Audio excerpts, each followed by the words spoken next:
With its new trade deal, Canada surrenders sovereignty to a bully, Neil MacDonald.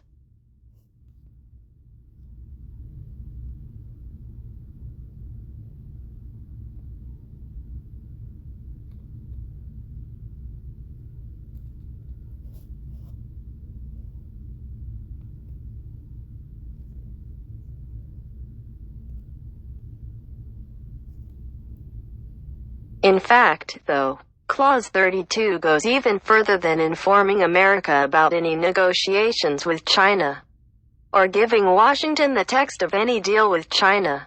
Clause 32 obliges Canada to inform America, at least 3 months in advance, of any intention to pursue negotiations. It is a certain surrender of sovereignty. Excuse me. So, I'm late to the party on this one as well. I had no idea that Canada is a registered with the Security and Trade Commission. But I don't spend much time looking into Canada or things like that. Let me see here. There was something else that stood out on this. Well, let's start here.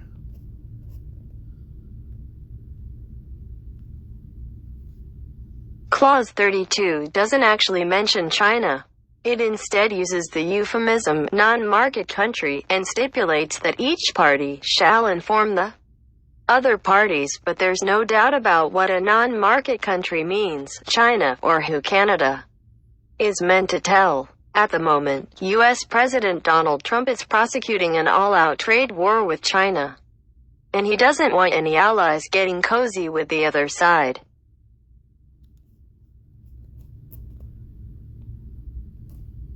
Hold on, let me see if this is...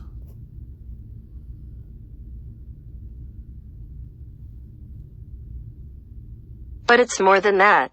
The United States has clearly heard the voices in Canada and other Western countries urging their governments to diversify and strengthen ties with other trading partners as a shield against Trump's America First bullying. The Americans consider Canada and New Mexico to be client states, and aren't going to stand for any Canadian assertions of independence.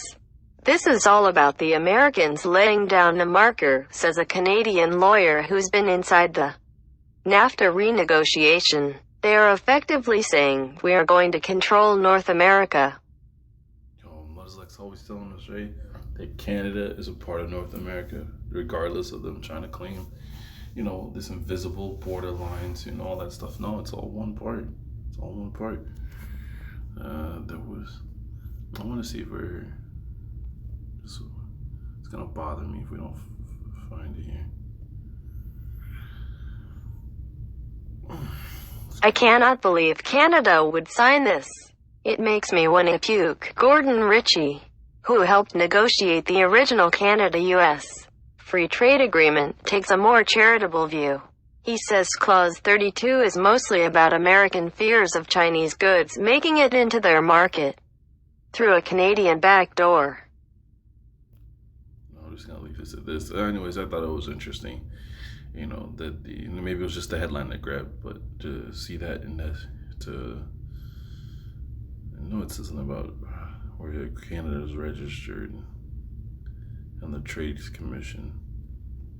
But anyways, I just thought that was interesting that, by them making deals that we've never even heard of them negotiating, Canada has to report its moves to the United States in some aspects, right? And I said in some, I didn't say in all. So I just thought that was interesting. Anyways, I'm trying to put together a good video here. It's gonna have some. I'm trying to make sure it's gonna put everything in its perspective in the way I'm seeing it, because I got stuff like Ruth, right? Strong concordance. Ruth means peace, and so then I got questions about the Treaty of Peace and Friendship. Then I got other questions, right? And I'm just gonna try to put it all together, into one video. But You never see the Moors. They talk about, you know, all the stuff that they know, but you never notice when it comes to their God. And this is a question Vincent posed to me one day. When it comes to their gods, they never talk about their gods. Why? We found one of them in the Bible, in the Book of Kings, I believe it was, where we've seen that one of their gods was actually a demon, but they don't talk about him. There's another god. Well, he's actually a lord, but he's listed as a god. He's a lord, and it seems as if he is the Moabites prayed to him, and then he would, you know, intercede to his higher being, the creator, whoever it was that was over him, on the Moabites' behalf. Excuse me. But what I'm really gonna get to is the Moors